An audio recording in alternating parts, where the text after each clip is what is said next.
Olá a todos, professor Alisson Castro, estamos aqui mais uma vez para darmos continuidade ao nosso curso de História do Brasil, preparando você para o Exame Nacional do Ensino Médio. O nosso encontro de hoje vai versar sobre a temática do primeiro reinado e selecionamos várias questões que vão ajudar você a entender o passo a passo de toda essa trajetória do primeiro governante do Brasil, oficialmente português, Dom Pedro I, mas que após o grito do Ipiranga, e o famoso Dia do Fico, passa a iniciar a sua trajetória de governante do Brasil. Vamos dar uma olhadinha nas questões que a gente trouxe para hoje, para, na metodologia de teoria em exercícios, podermos dar continuidade ao nosso projeto, tá?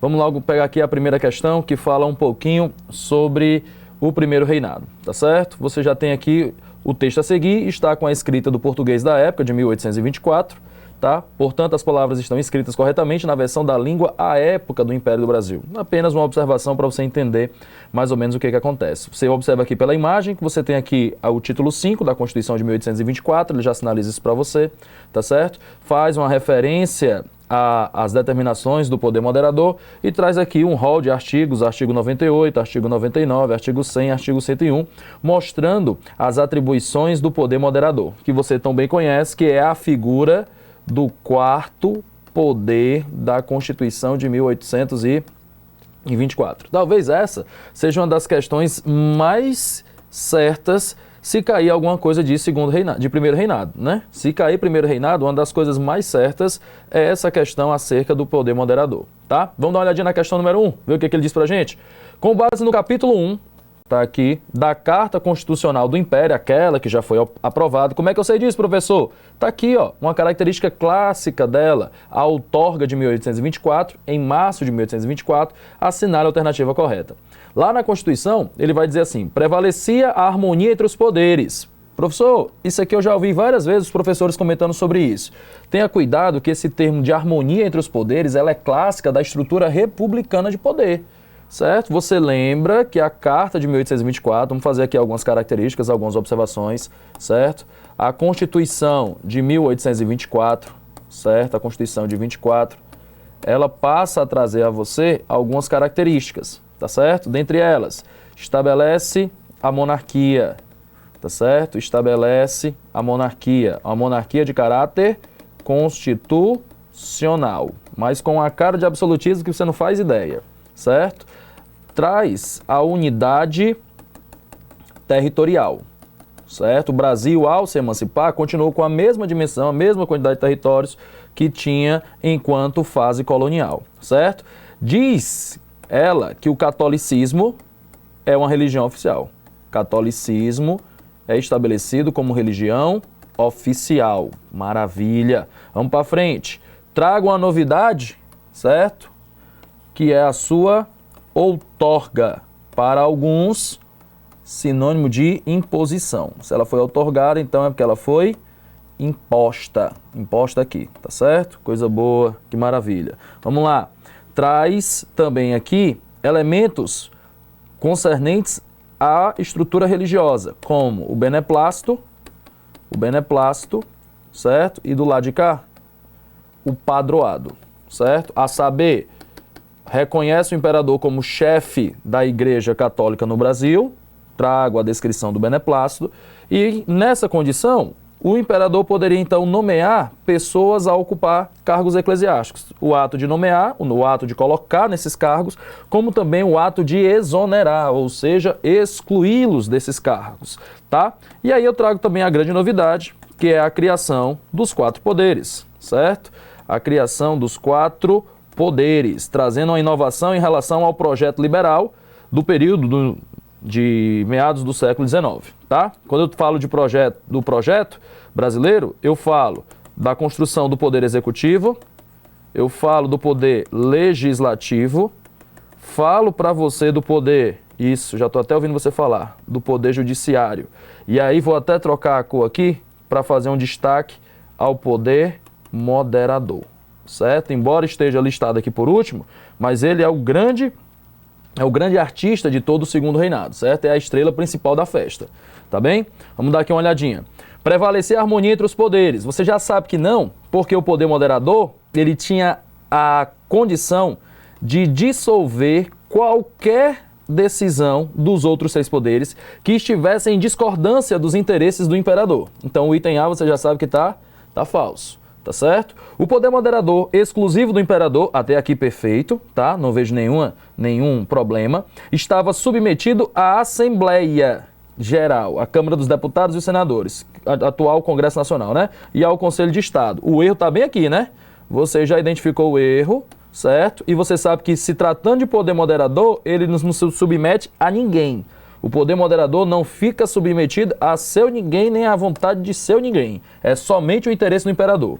Segundo o artigo 100, os títulos de imperador constitucional, defensor perpétuo do Brasil, majestade imperial, tornavam o imperador Dom Pedro I, certo?, responsável por atos de autoritarismo e abuso de poder, submetendo, pelo mesmo raciocínio e critério, certo? O imperador não se submete aos órgãos, né? Que era um órgão aqui, essa Assembleia Geral é um órgão do poder legislativo, certo? Do poder legislativo. Então a letra C também já está falsa pela nossa análise, certo?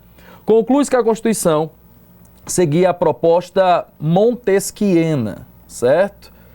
Professor, que proposta montesquiana é essa? É aquela que fala da tripartição do poder, certo? É o poder dividido em 3, o executivo, o legislativo e o judiciário. A gente sabe muito bem que nessa Constituição de 24 houve uma inovação com a figura do poder moderador, certo? O poder moderador conferia ao imperador autoridade inviolável, olha aí, já gostei da apresentação do item E, e sagrada, haja vista a existência do beneplácito, certo? Que eu estou circulando ele aqui de azul agora para destacar para você. Volta lá para a leitura da questão. Podendo dissolver a Câmara... tá dizendo que o poder moderador, aí esse dissolve a Câmara dos Deputados, nomear e demitir os ministros de Estado, dentre outras atribuições, garantindo um caráter autoritário. Agora sim, caráter autoritário. E aí você assinala o item E de Enem no Tiradentes na primeira questão, tá certo? Questãozinha boa, viu? Gostei da análise da questão, trazendo aspectos relativos às características da Constituição de 1824. Tema forte, viu? Você já sabe que está se preparando para o Enem, que esse tema é um tema pesado para a sua prova, tá certo? Olha aí a questão 2. A coroa portuguesa não pretendia reconhecer a independência do Brasil. Opa, essa informação aqui eu já gostei e já estou trazendo a ela um destaque. Pois assim os países europeus também não a reconheceriam.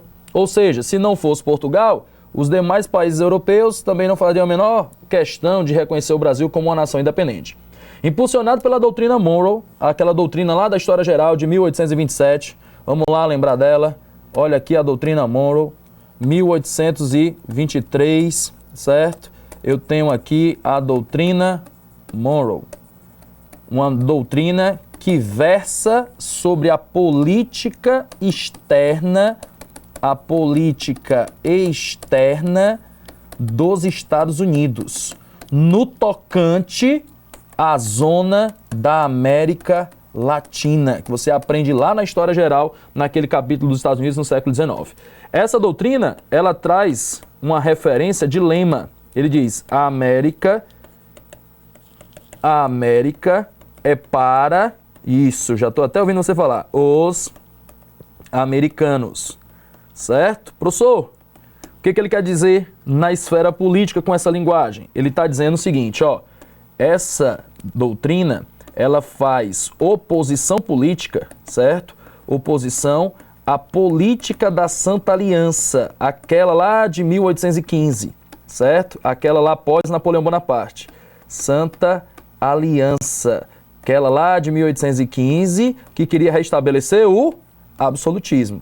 A Santa Aliança, ela fala do absolutismo, certo? E a doutrina Monroe, ela tem um caráter, vou botar de azul para destacar, a doutrina Monroe, ela tem um caráter liberal, certo? Deixa eu ajeitar aqui, certo? Só trocar aqui, só um minutinho, por favor, um pouquinho de paciência que dá certo, certo? Aí aqui, ó, eu tenho uma doutrina de caráter liberal, então essa doutrina vem dos Estados Unidos, que adotam o pensamento político liberal, tá certo? Vamos lá para a questão. O primeiro país a reconhecer a independência do Brasil, nesse sentido, olha quem? USA, né? Estados Unidos do Brasil. Olha aí, Estados Unidos reconhece o Brasil, Estados Unidos da América reconhecendo o Brasil. O reconhecimento da independência do Brasil por Portugal, olha aí o que ele quer saber. Ele quer saber a vinculação, ou seja, o que é que Portugal exigia para reconhecer a independência do Brasil. E aí eu volto aqui para uma anotação, certo? Quando eu falo de reconhecimento externo, certo? Quando eu falo de reconhecimento externo, tá? Quando eu falo de reconhecimento externo do Brasil, é interessante que você lembre desse aspecto, tá?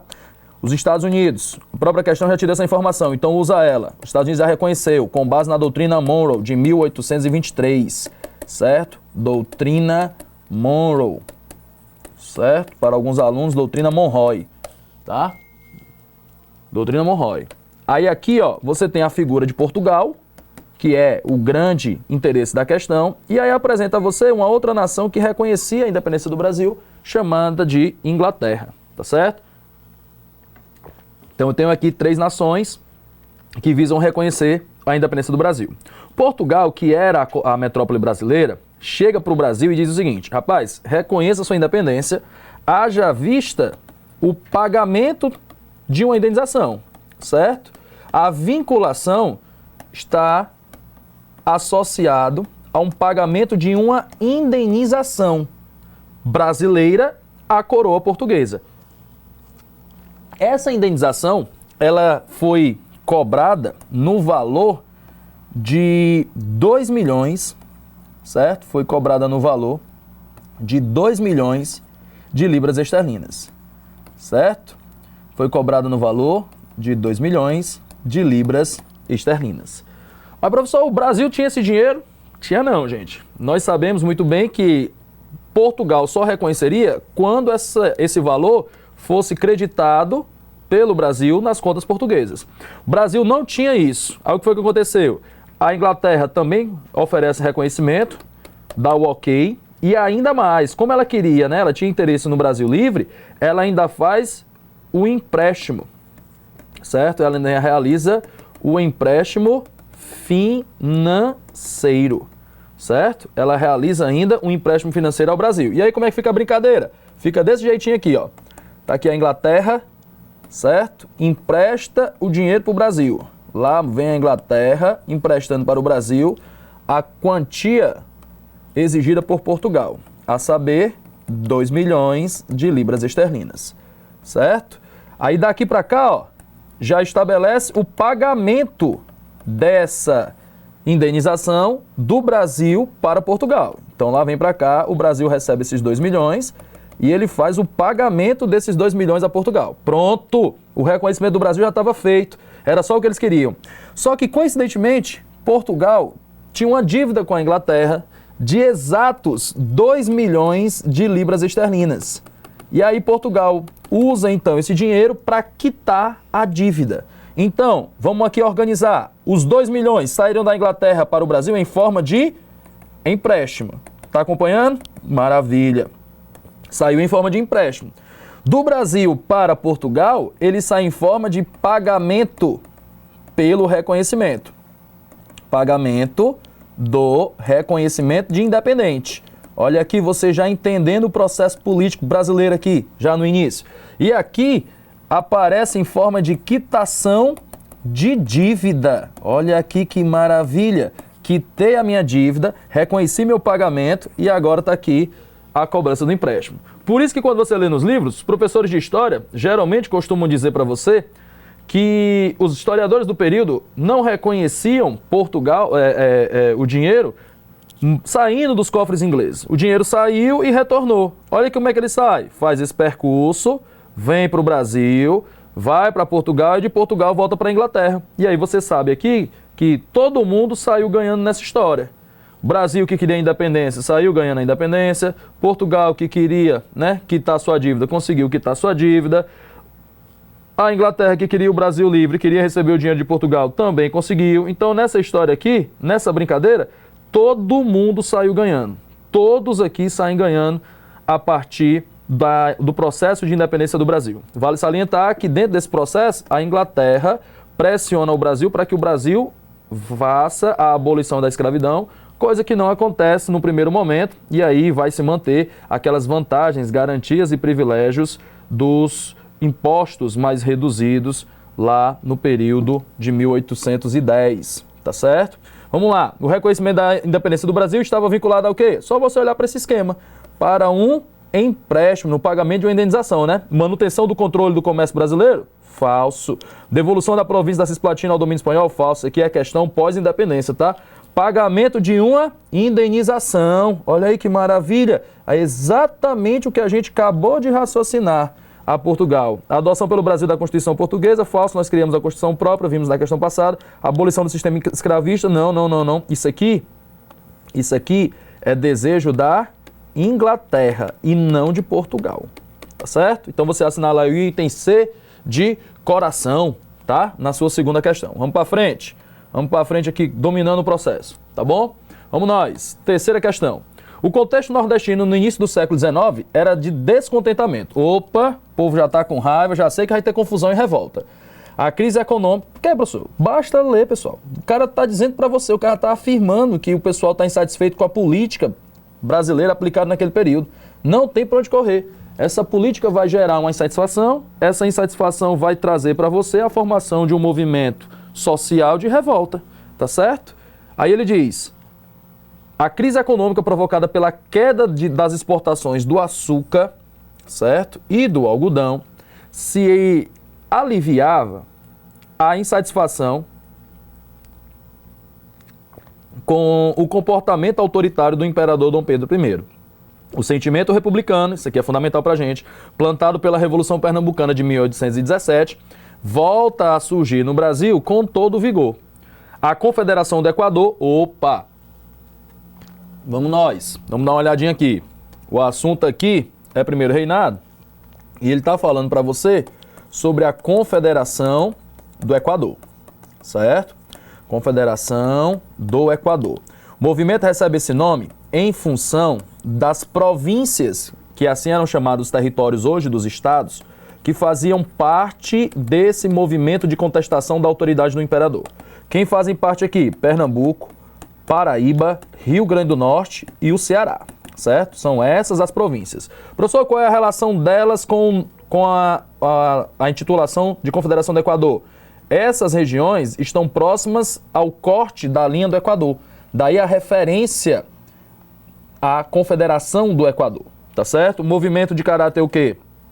Republicano. Movimento republicano. Separatista. Violento. Liberal com participação religiosa. Tá bom para você? Apresenta a você as características da Confederação do Equador, certo? Cuja liderança estará dentro das mãos do Frei Joaquim do Amor Divino Caneca, nosso famosíssimo Frei Caneca, tá certo? Dê uma olhadinha aqui. A Confederação do Equador foi caracterizada por, aí você olha, a adoção de um regime monárquico. Pelo contrário, ela tinha um regime de caráter republicano. Então isso aqui já está errado, certo? Monárquico não. Concessão de liberdade religiosa e liberdade comercial. Falso. O debate aqui, deixa eu voltar aqui, por favor. Deixa eu trocar aqui para ficar um padrão, certo? Liberdade religiosa e liberdade comercial. Também está falso. Isso aqui não eram os objetivos que a gente traçou ali, tá certo? Você vai ter adoção do regime republicano, confere? Confere. Adoção do regime republicano, deu ok, ó, deu bom, deu red, olha aqui, deu red. E a abolição da escravatura, aí aqui não, certo? Aqui deu red e o outro deu green, tá? A adoção do regime republicano, deu green, olha aqui, deu bonitinho, bonitinho. Olha aqui. E concessão de liberdade comercial, claro, haja vista ser influenciado pelo ideal liberal. E aí você já pode assinalar aqui com toda certeza o item D de dedicação, que é o que não está faltando para você nessa reta final aí de Enem, tá certo? A adoção de um regime monárquico, precisa mais nem continuar, você já sabe que isso aqui está errado. você já sabe que contém erro, certo? E concessão de liberdade comercial, isso aí você sabe que sim, mas esse aqui você sabe que não, e aí você assinala na terceira questão o item D de dedicação, tá certo? Bora comigo para a questão número 4. Vamos caminhando para a questão de número 4. Dá uma olhadinha aqui para mim na questão de número 4. Dá uma olhadinha para mim, tá certo? Olha aqui a questão 4. Ele diz assim, ó: a partir de 1828, iniciavam-se os primeiros cursos e, de forma ascendente, a profissão e a figura do bacharel tornavam-se estimadas no Brasil. Vai começar a usar aqui umas expressões que a gente designa para algumas profissões. Profissão de doutor ou doutora, né? Quem são eles? Médicos, engenheiros e advogados. Ou então lê comigo o texto. O prestígio advinha, no entanto, menos do curso em si, ou da profissão em estrito senso, e mais da carga simbólica e das possibilidades políticas que se apresentavam ao profissional de direito. Com efeito, das fileiras dessas duas faculdades saíram grandes políticos, entre ministros, senadores, governadores e deputados, pensadores que editaram os destinos do país. Professora Lilian Schwartz, da qual eu tenho profunda admiração. Troquei até a cor aqui pelo lilás para fazer a referência a essa grande pesquisadora e escritora de nossa história. Professora Lilian, um grande abraço. A senhora sabe o quanto sou profundo admirador e respeitador do seu trabalho, certo? Um grande abraço aí para a senhora que está acompanhando aí a nossa aula de hoje, tá? Ao interpretar o texto, pode-se conceber uma relação existente dentro do texto. Aí você bota, que relação é essa, professor? Está falando da figura do texto, dizendo que a profissão remonta a uma estrutura política que o indivíduo passa a ter, certo? Então, o que o texto quer dizer para você? Ele quer dizer para você que a formação acadêmica e o status econômico? Não, ele não fala de status econômico. Ele fala bem aqui que o prestígio advinha menos do curso em si ou da profissão e mais da carga simbólica e das possibilidades políticas, tá certo? Então, o item A, você já assinala o item como item falso, tá certo? A gente vai cancelar aqui, certo? Da figura do status econômico. Ele fala do crescimento profissional e o retorno cidadão. E aí você assinala aqui também essas duas informações como informações falsas, porque não é isso que o texto afirma para você, tá certo? Olha aqui, fala da figura do pesquisador social e da formação burocrática. Não tem relação nenhuma nem a outra, tá certo? Vamos lá, o item D de dedicação, vamos comigo? A expectativa profissional, sim, trazida com a figura, né? Até a referência do doutor. E o alcance político, que é exatamente isso que ele descreve bem aqui, ó. A carga simbólica e as possibilidades políticas. E aí você já assinala o item D como item verdadeiro. Aqui, ó, deu red para você. Escurecer aqui um pouquinho, que aqui não tem negócio de miséria de falta de luz, não. Vem pra cá. O item correto é o item D de dedicação. A representatividade política e a restrição social, o quê, meu filho? Figura era uma figura de destaque, de renome na sociedade. Que conversa é essa? Dava até prestígio para chegar à fase política. Faça isso comigo não, pelo amor de Deus. O item correto é o item D de dedicação. Vamos nós para a quinta questão. Questãozinha boa, viu? Para você começar a encarar. Questãozinha ótima. Boa não, ótima. Essa questão aí é perfeita para você entender como é o processo de voto na Constituição de 1824. Não trouxe as características do voto quando apresentei as Constituições na questão anterior, porque eu já tinha guardado esse espaço aqui nesse momento da aula aqui para você, tá certo? Dê uma olhadinha aqui comigo. Observe o diagrama, tá? Tá pedindo para você dar uma olhada. Sistema eleitoral da Constituição de 1824. Eu tenho o eleitor de paróquia, você sabe que o voto é o voto censitário, né? Você sabe que o voto, ele é censitário. Professor, o que significa o voto censitário? Voto baseado na renda do indivíduo. É o voto que está associado à renda do indivíduo, certo? É o voto baseado na renda do cidadão. Como é que funciona, professor? Se o cara tiver uma renda de 100 mil contos de réis, ele pode votar, porque o voto somente para aqueles que têm renda. Mas a ele é dado o lugar de eleitor de paróquia, tá certo? Por isso que o processo do voto, A gente diz, na análise da Constituição de 24, que é um voto indireto. E o diagrama já representa tudo isso aí para você. Olha aqui, ó. Aí ele elege o eleitor de província, porque esse já apresenta a quantia de 200 mil contos de réis. Tendo essa quantia apresentada, o que vai acontecer com esse indivíduo? Ele vai, certo, eleger o eleitor de província, ele vai eleger o senador e vai eleger o deputado. Quem candidata-se ao cargo de deputado há de apresentar 400 mil réis ao ano, 400 mil contos de réis ao ano, tá? Se você quiser ser deputado, é esse valor aí que você tem que apresentar no sistema eleitoral na hora de se candidatar ao cargo. E se você for senador, você tem que se apresentar 500 mil contos de réis. Lembrando que no Senado o cargo é vitalício, certo? O cargo é vitalício, tá certo? Só as outras características aqui: indireto, censitário, masculino, só os homens votam, e alfabetizados, certo? Alfabetizados. Com isso, olha as respostas que você pode apresentar aí. Quais são as opções, certo? A partir da análise do diagrama e tendo em vista o contexto do Brasil no primeiro reinado, é possível classificar o voto naquele período como? Ah, garoto! Olha para cá: censitário, indireto, masculino e alfabetizados. Qual opção você vai ter isso aí? Você olha para a sua questão e aí você vai olhar o item C de casa, C de coração. Censitário amplo e indireto. Amplo o quê, rapaz? Amplo coisa nenhuma. Universal, que conversa é essa que já está falso? Universal, pelo mesmo critério. Misto, universal, pelo mesmo critério. Misto também está falso, tá certo? O único item correto é o item C de coração. Perde tempo não. Vai logo para a questão 6. A despedida do pai para o filho. Olha aqui que questão linda, cara. Olha que questão maravilhosa. Ela está aqui de uma forma especial para você. Meu querido filho imperador, deixai filhos, pátria e amigos. Não pode haver maior sacrifício, mas levar a honra ilibada não pode haver maior glória. Lembre-se sempre de seu pai, ame a sua e a minha pátria. Siga os conselhos que lhe derem aqueles que cuidarem de sua educação e conte que o mundo há de admirar.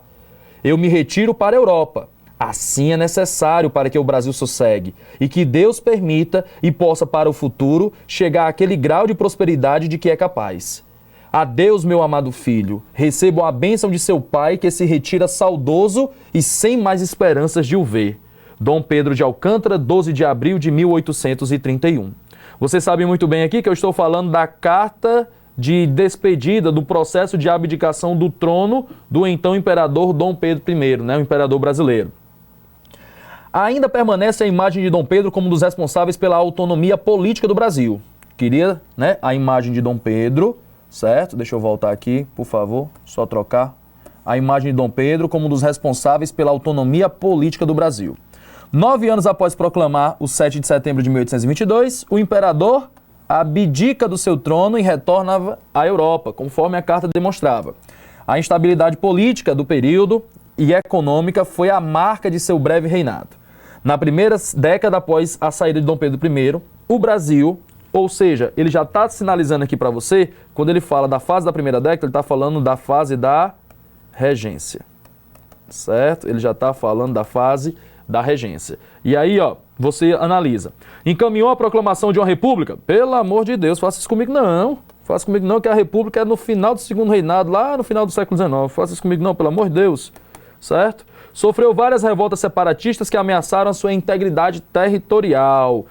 Muito exagerada a expressão usada aqui, né? Várias revoltas separatistas. O período só, na verdade, contou com duas, que na verdade vale uma, porque uma era de apoio monarquista, que é a Sabinada, né? Então, a gente desconsidera esse item aí. Desenvolveu uma política militarista e expansionista na região Platina. A questão Platina já passou, nós sabemos muito bem disso, tá? Já deu tchau, é hora de dar tchau, certo? Promoveu o coroamento de Dom Pedro II através de uma artimanha política, chamada de golpe da maioridade, e promoveu a estabilização do nosso país. Maravilha, maravilha, corretíssimo, deu green, tá? Incentivou a industrialização? Não, isso aqui foi Dom Pedro II, né? Numa tentativa lá no segundo reinado, que nem deu esse tempo todo. E eliminou o trabalho escravo. Isso aqui tudo é coisa do segundo reinado, tá certo? Tá muito cedo para falar sobre isso. E aí você assinala como item correto o item de dedicação, tá?